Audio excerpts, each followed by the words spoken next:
What I've realised with some of these projects is that they sort of have a culture, they have a value. So with the street piano project, it's led to strangers meeting for the first time and getting married, you know, or someone might be given a job, a homeless person would be given a job playing piano in a bar where they was discovered playing a street piano on a street. You know, so these artworks, they're culturally interesting, but actually sometimes they have real life sort of value off the back of it.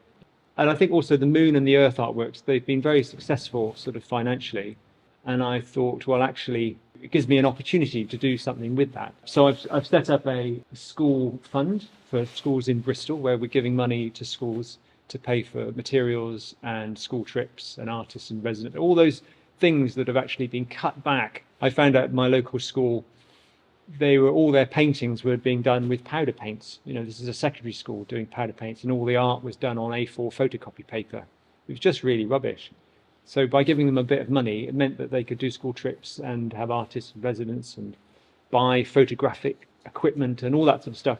And what it's actually meant, it's been really interesting, is actually the grades have literally gone up because the art students' portfolios are now better because they've got really nice photos that have been printed properly instead of out of a computer printer.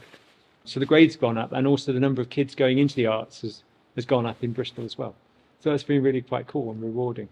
So this was over in Sierra Leone. I was asked to do a project with Liverpool School of Tropical Medicine in Sierra Leone, and I thought I could, go and present some swishy artwork, but actually it's not really what people need necessarily, because people in Sierra Leone are living off about $2 a day.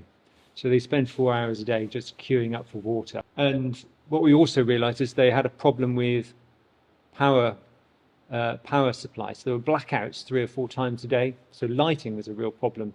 People would be queuing up for water, and there'd be power outages, and people would be falling in wells, open sewers, and all this sort of stuff. So we did a nice project where we installed solar-powered streetlights across the city. We installed 21 solar-powered streetlights, and then I worked with artists, and we had a big light parade, making big light sculptures, which used to switch on all these streetlights. It was really fun. And whilst we were there, we also restored this. This was a primary school that served 1,000 kids, and it had 2 broken toilets for 1,000 kids. It's just nuts. 8 kids on each bench doing their drawing on blackboard. It's like Victorian stuff.